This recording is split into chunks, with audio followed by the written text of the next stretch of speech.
So in the previous lecture, we have seen about the internet control protocols, the different protocols we will be studying, which were ARP, RARP, then BOOTP, and DHCP. Now we know that this is for address resolution. That is, if we have the logical address and if we want the physical address, that is basically sender is asking for the physical address of the destination, then it will send a address resolution protocol query packet. Now in this case, where is this ARP packet encapsulated?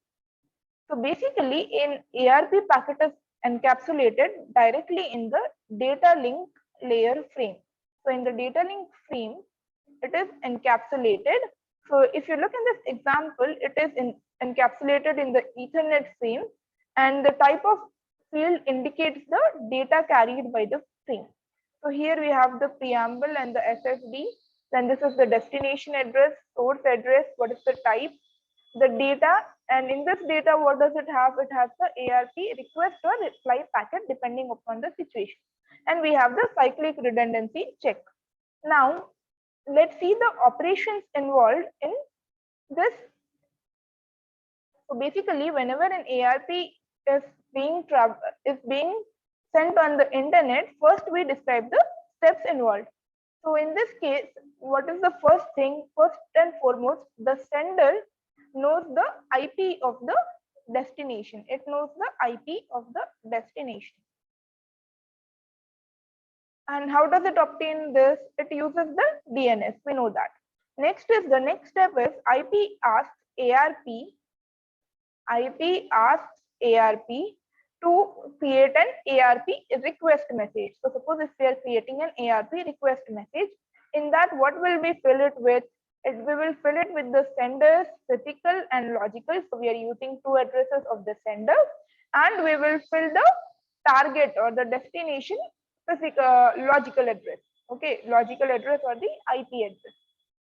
Then the target IP address, that is the physical address field. If we have the target IP address, target is basically your destination here. And then the physical address field, as I said, will be filled with all zeros.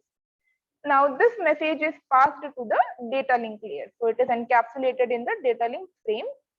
And the physical address of the sender as the source address and the physical broadcast address is the destination address. So in this case, basically this destination address is the broadcast address and the source address is your address of the sender. Now after that, every host or the router receives this frame. So this frame, since we are broadcasting, every host will receive the frame. Now the frame contains the broadcast destination address. All stations remove the message and pass it to the ARP. All machines except the one targeted will drop the packet. So suppose if they do not recognize the logical address as their own, they will drop the packet, or basically they will discard the packet. The machine whichever has this logical address, what it will do, it will recognize the IP address. It will reply with an ARP reply packet now.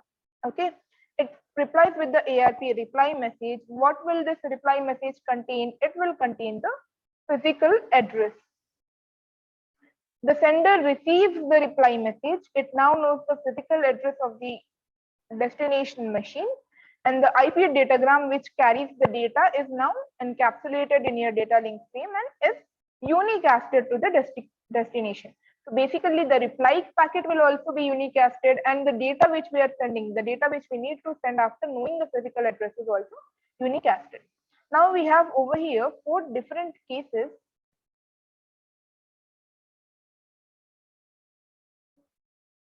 So these are the 4 different cases using the ARP. So in the first case, so this diagram, case 1, a host has a packet to send to another host on the same network. So the sender is a host and wants to send a packet to another host on the same network.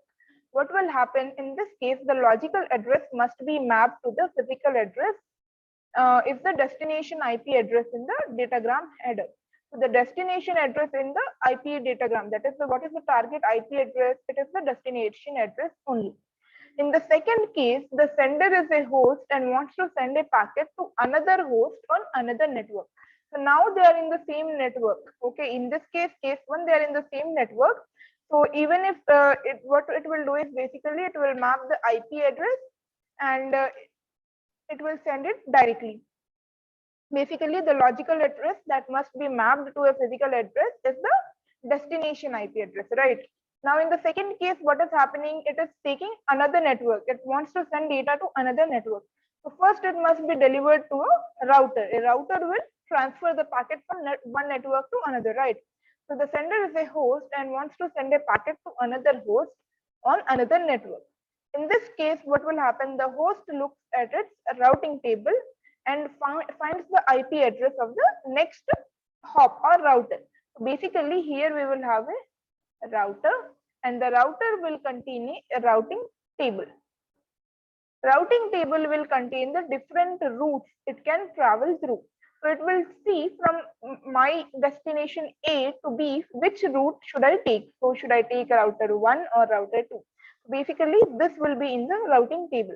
So it will look in the routing table and the IP address of the router becomes the logical address that must be mapped to the physical address.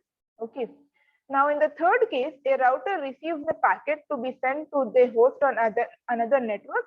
It must first be delivered to another appropriate router. So from router 1, it may go to router 3, then another router until it reaches the network which is the destination. So in that case, what will happen? The sender is a router that has received a packet destined or the destination is another network. In this case, it will check, the router will check the routing table and find the IP address of the next router. The IP address of the next router becomes the logical address. Basically, this router's IP address will become the logical address, which must be mapped to the physical address. So for this router, we need the logical address and the physical address.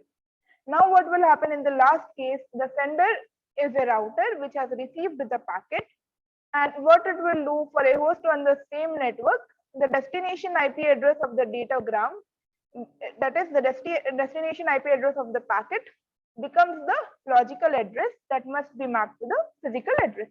So here basically we have 4 cases. In the first case, we are talking about the same network scenario. In the second case, we are talking about another network where we have a host, but it is sending or forwarding the packet to a router. In the third case, it is router to router. And in the fourth case, it is router to the destination. Okay. So these are the 4 cases using ARP. Now we have next, the important point with ARP is an ARP packet, an ARP request is basically broadcast and reply is unicast. Now, what is the next thing? So we have an example. A host with an IP address is given as follows, and the physical address is given, has a packet to send to another host with IP address and the physical address. The 2 hosts are on the same Ethernet network, show that the ARP request and reply packets are encapsulated in the ARP frame, in the Ethernet frame.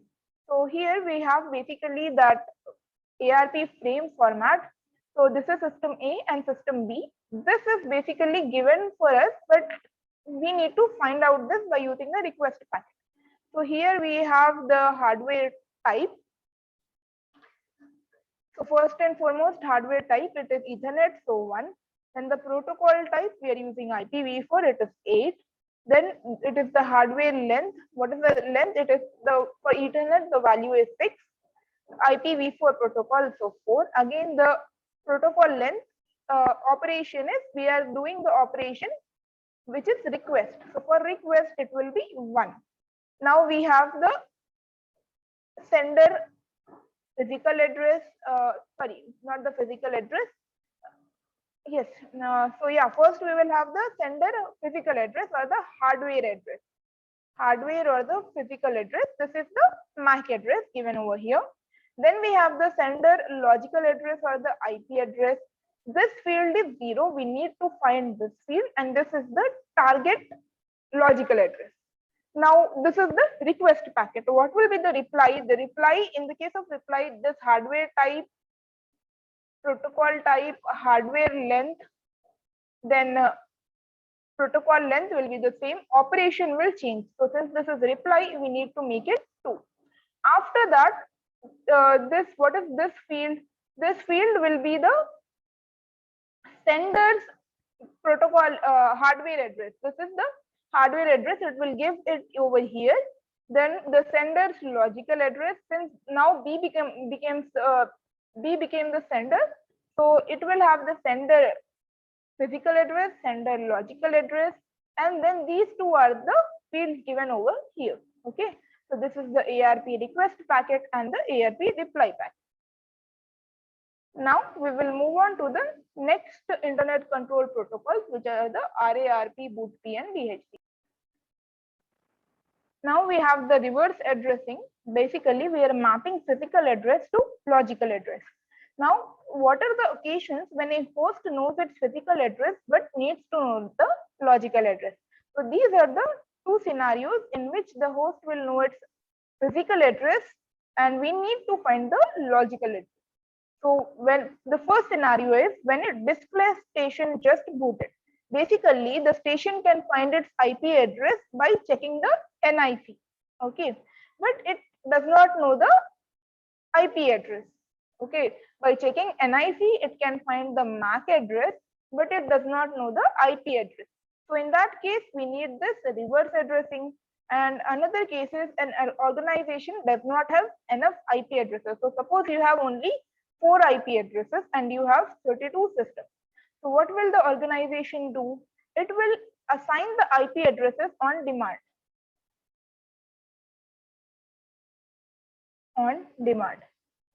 Basically, the IP addresses are assigned in such a way that the station can send its physical address and ask the IP address for a short amount of time.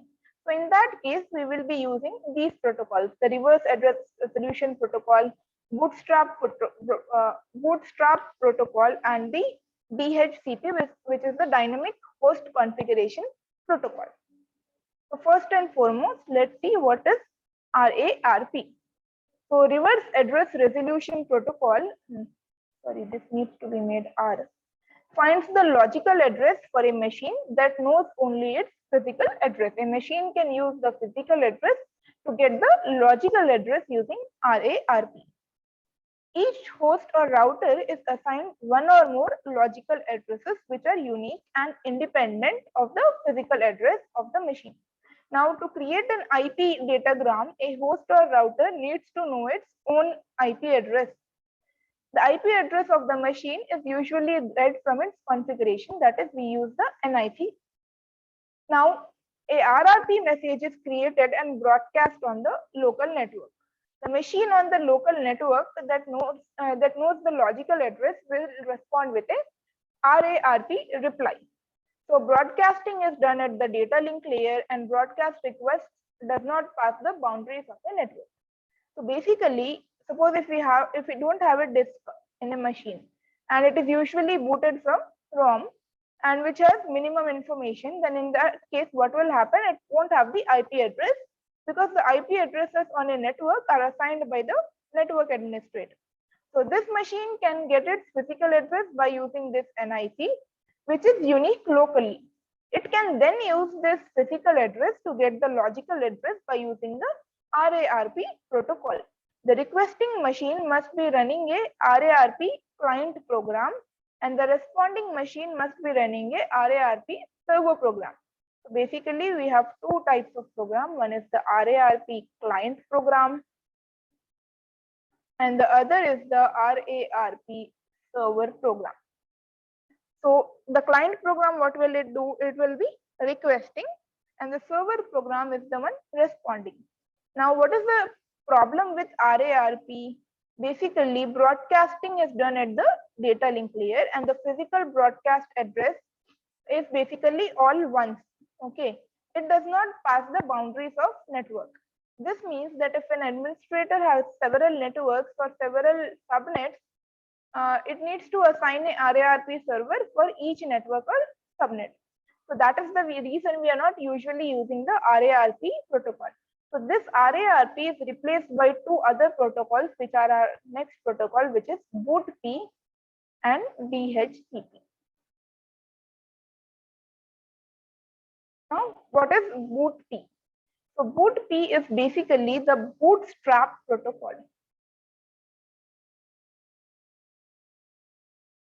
Now, what is the bootstrap protocol?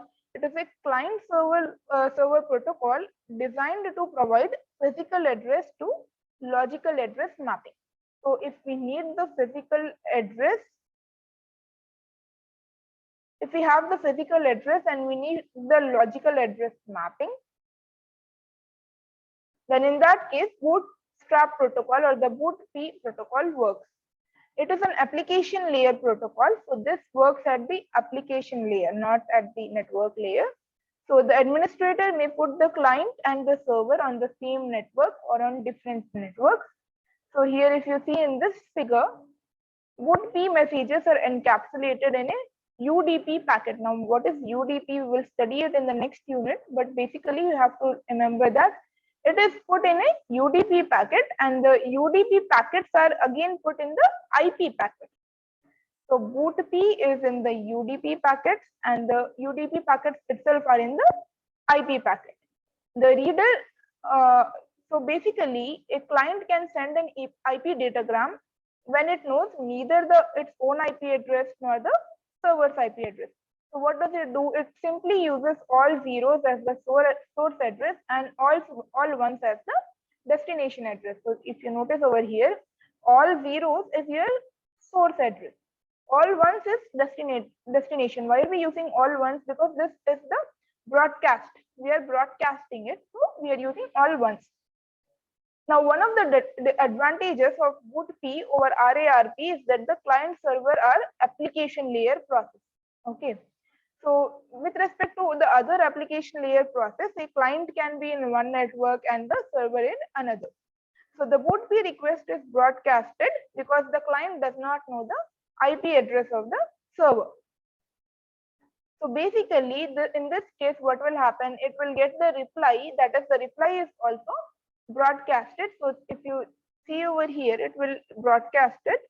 So one of the hosts can be used as a relay. The host in this case is called a relay agent. The relay agent knows the unicast address of the BOOTP server. When it receives this type of packet, it encapsulates message in a unicast datagram and sends a request to the BOOTP server. So if you see over here, the BOOTP client broadcasts, the relay agent will unicast it to the internet. Now this unicasted request is sent to the BOOTP server. Okay. The BOOTP server knows the message comes from a relay agent because one of the fields in the request message defines the IP address of the relay agent. The relay agent, after receiving the reply, what will it do? It will send it back to the BOOTP client. Okay. So this is with respect to the BOOTP. Now, what is DHCP? DHCP provides static and dynamic address allocation that can be manual or automatic. What is the full form of DHCP? DHCP is Dynamic Host Configuration Protocol.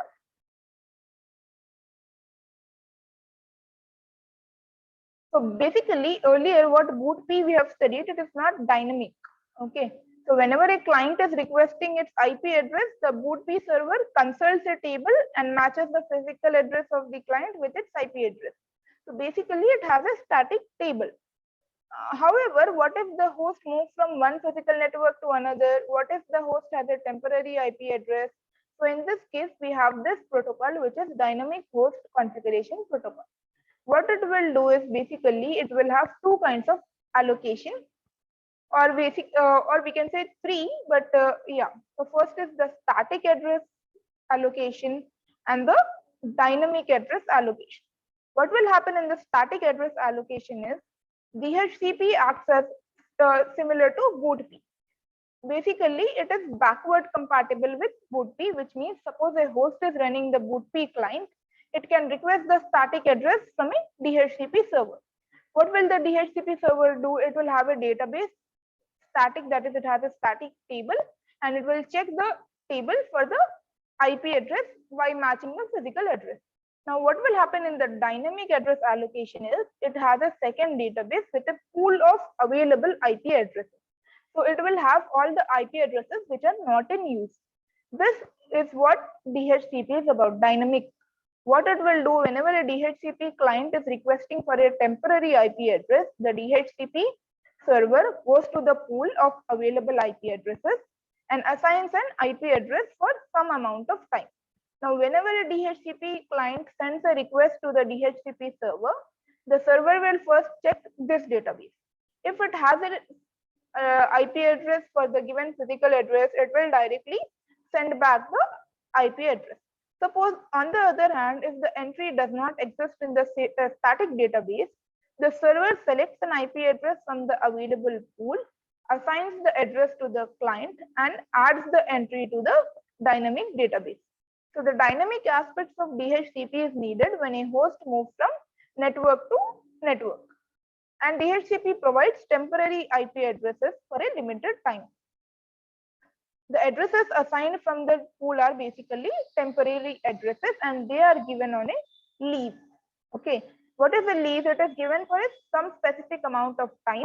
Whenever the lease expires, the client must either ask for the renewal of the lease, or it should basically stop using that IP address. Two things may happen. One is the renewal, or the lease may end. So one major problem with the BOOTP protocol is that the table mapping of the IP address and the physical address need to be manually configured. Okay, so in the case of BOOTP, we need to maintain that table where the BOOTP server and the BOOTP server is maintaining the table for for all the hosts on the network. But in the case of DHCP, it allows both manual and also automatic configuration. So this static table is created manually and the dynamic table is created automatically. So these are the different protocols with respect to address resolution. Now, in the next topic, we will be seeing the routing tables or the different algorithms with respect to the routing tables. So there are a few topics like forwarding, and then we have so this is with respect to dynamic host configuration protocol. Yeah, so the network routing algorithms which we will be studying is the delivery, how is the delivery done, and the forwarding and the unicast routing protocols, and what are the gateway protocols in the next lecture.